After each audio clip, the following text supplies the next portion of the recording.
Bom dia a todos, meu nome é Ricardo Oliveira. Hoje, dia 23 de março, a gente continua pedindo para que todos não saiam de casa, evitem aglomerações, cuidem dos seus, tentem da melhor forma se higienizar, lavando bem as mãos com sabão, utilizando o álcool gel, quem tem essa possibilidade. E além dessa preocupação com a saúde, a gente tem uma preocupação do trabalho também, preocupação econômica, que é vivenciada por inúmeros trabalhadores que estão se questionando: e meu emprego? E as empresas, por meio dos empregadores, e agora, como que vai ser?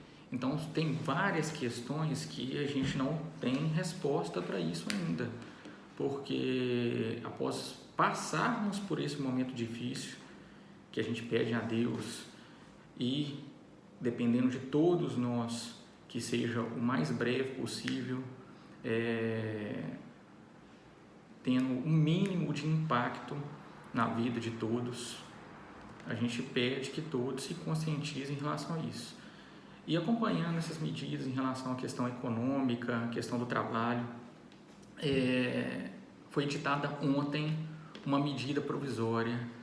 Essa medida provisória é a 927, de 22 de março de 2020, e ela dispõe sobre as medidas trabalhistas que poderão ser adotadas pelos empregadores para preservação do emprego e da renda durante esse período de estado de calamidade. Um fator importante dessa medida provisória é que ela deixa claro que esse estado de calamidade, esse período que a gente está passando, ele é reconhecido como força maior. Então, na Convenção Coletiva de Trabalho, na CLT, tem alguma situação em relação à questão de força maior, e esse período ele é enquadrado como força maior. A gente não vai entrar no mérito disso, mas é só o que essa medida provisória já deixa claro nela, esse ponto. Ela enumera alguns pontos que serão discutidos aqui, como ela foi publicada ontem, já entrando em vigor a partir de sua publicação. Vou ler só os tópicos e depois falar de cada tópico só o essencial. Em qualquer caso de dúvida, a gente está à disposição para poder esclarecimentos futuros. Antes de entrar nos tópicos, um outro ponto necessário a informar sobre essa questão da medida provisória é que os acordos individuais entre empregador e funcionário e empregado, eles vão ter validade e a sua eficácia ela passa a ser superior aos acordos coletivos. Ou seja, o que você definir com o seu funcionário e colocar no papel e ambos estarem em acordo, elas prevalecerão no entendimento desse período de calamidade. Então, as medidas que poderão ser adotadas pelo empregador nesse período do estado de calamidade, a gente vai ter o teletrabalho, a antecipação de férias individuais, a concessão de férias coletivas, o aproveitamento e antecipação de feriados, a suspensão de exigências administrativas em segurança e saúde do trabalho, o banco de horas, o direcionamento do trabalhador para a qualificação e o diferimento do recolhimento do Fundo de Garantia, que é o FGTS, nesse período. Em relação ao teletrabalho,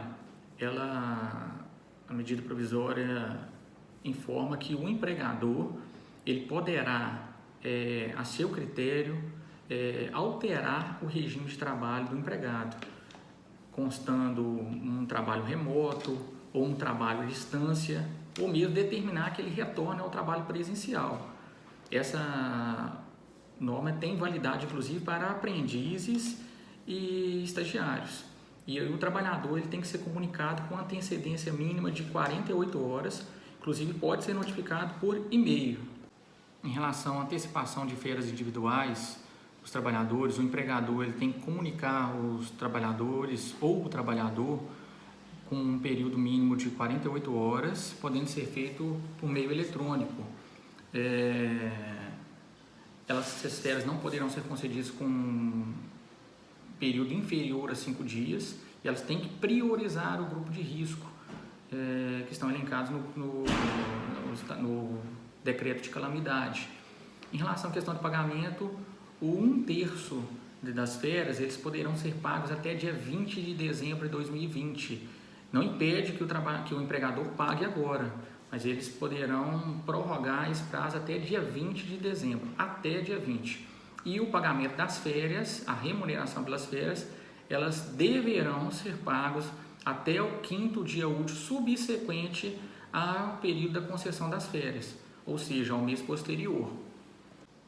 Durante o estado de calamidade, em caso de concessão de férias coletivas, o empregador deverá notificar esse grupo de empregados que serão afetados por essas férias coletivas, informando sobre o período dessas férias coletivas e de uma maneira diversa do que acontece na normalidade. O empregador ele não é obrigado a notificar nem o Ministério da Economia, nem o sindicato para informar dessas férias coletivas. Um outro ponto tratado nessa medida provisória é a antecipação de feriados, podendo o empregador antecipar feriados não religiosos a níveis federais, estaduais e municipais e distritais, servindo essa antecipação inclusive para compensação em banco de horas. Essa antecipação deverá ser notificada ao empregado por meio do empregador por escrito, podendo ser também feita por meio eletrônico.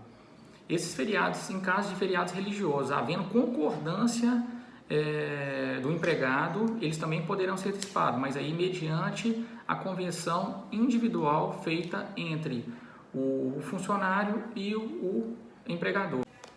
Nós temos também o banco de horas, que informa que as empresas poderão interromper suas atividades e determinar regime especial para compensação de horas posteriormente. Essas horas poderiam ser compensadas até 18 meses após o fim do estado de calamidade.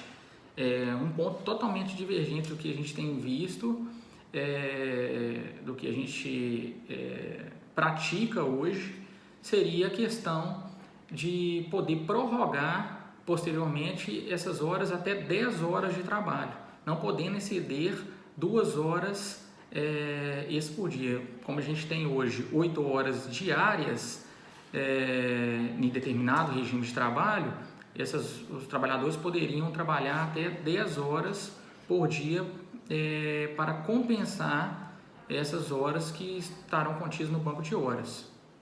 Neste período de estado de calamidade também fica suspensa a exigibilidade administrativa de exames de segurança e saúde do trabalho.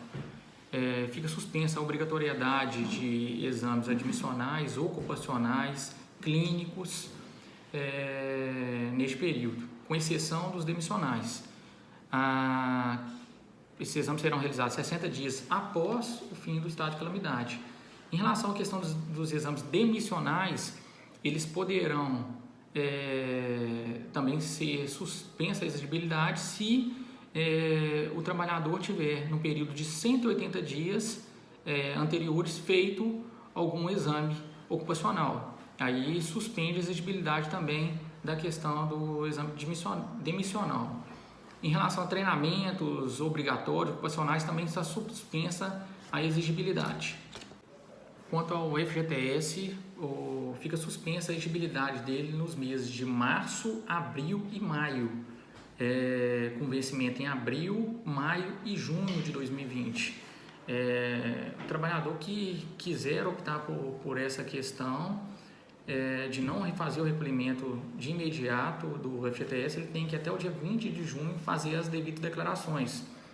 E eles serão pagos inicialmente a partir de julho de 2020. Eles podem ser parcelados em até 6 parcelas consecutivas mensais a partir de julho de 2020.